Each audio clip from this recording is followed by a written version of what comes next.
Good afternoon. I'm Ellen Kanzinger with the Rockbridge Report. I'm here with Rockbridge County Fire and EMS Chief Nathan Ramsey. Thank you for joining us. Thank you for having me.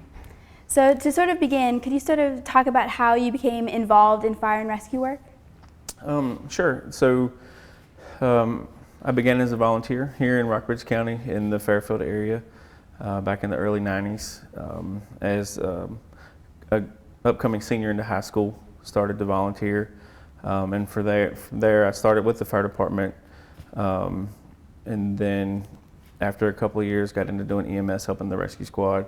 And then that's where it kind of evolved from a volunteer to being fortunate to become employed by Augusta County in 2003 and worked there as a firefighter all the way up to a battalion chief level, and then from there transitioning into the chief here in Rockbridge. So growing up in the county, did that play any part into your accepting the role as the chief?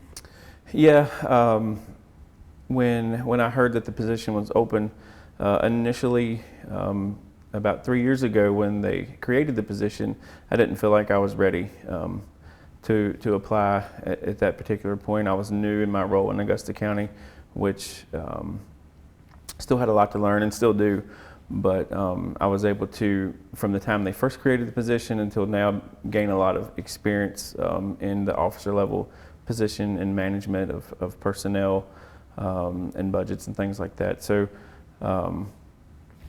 once it was open for the third time, then it just kind of felt right, the time to apply. So this round, you were chosen out of a field of about 40 candidates to assume this role. What do you think sort of helped you stand out as a candidate? I think the main thing that helped me, or that kind of pushed me forward, was the relationship that I currently had with the volunteers. Even though I was working in another jurisdiction, I still helped the volunteer agencies. I still worked part-time here locally in Lexington with Corellian patient transport on the ambulances. So I still had that interaction with a lot of the volunteers and kept up relationships, a lot of good friends and colleagues that work in other jurisdictions, volunteer here, that are leadership in volunteer departments. So I have a really good rapport with them and just able to communicate effectively with the volunteer leadership in the county. So you mentioned your relationship with the volunteers. How much of the county department is volunteer-based and how much are actually paid employees? So currently it is basically all volunteer. We have a contract EMS service that provides service in the north end and the south end of the county. They're staffed 7 days a week, 6A to 6P, on the ambulance at Fairfield and at Glasgow. Other than that, it's just myself, the emergency management coordinator, Mr. Forsman. Right now it's just us, and then the contract service. So what sort of challenges does this present, having a mostly volunteer-based department?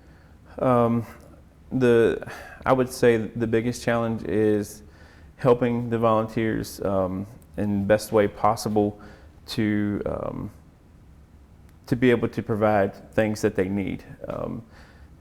To keep them from fundraising as much, to help them run calls and actually provide the service to the citizens. Right now things cost a lot. Things are expensive in the fire and EMS business. So my goal is to help minimize that as much as possible so that they can provide the service that they need and also spend time with their families and,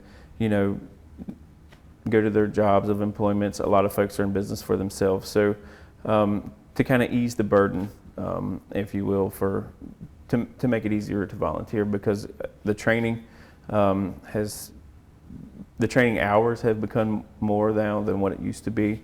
A lot of the requirements that they have to keep up with. So for me, easing the burden as much as I can is what my goal is. So looking a little broader, what are sort of some of the bigger challenges serving a community as large as Rockbridge County? You have a lot of different stations around the county, and how do you coordinate all of that?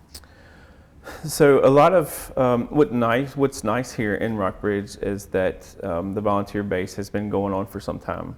A lot of the folks, the leadership in the volunteer departments have been doing for a number of years, and they do a really excellent job. So for me, coordinating what each individual agency does, I really don't have to do a lot of that. They do a lot of that on their own. I'll offer my assistance where needed or where they request it, but for the most part, they handle their day-to-day business mostly on their own. And so what have sort of been some of the changes that you've seen in the industry, in the fire and EMS industry, since you began working in it? So a lot of the changes, or I guess the biggest change is the requirements. There's a lot of safety standards, and rightfully so. We need to be safe. There's a lot of things that we used to do that we refrain from doing now just because of safety standards, things that we know now that we didn't know then. Our number one goal is that our volunteers and staff go home safe. So we want to make sure that everybody has the equipment that they need to operate safely, whether it's driving, firefighting equipment, the best EMS equipment to provide good patient care. So a lot of that's changed. And a lot of the training standards have changed through a number of reasons, through safety standards, through accidents that have happened in the past, that kind of changes the way we do business.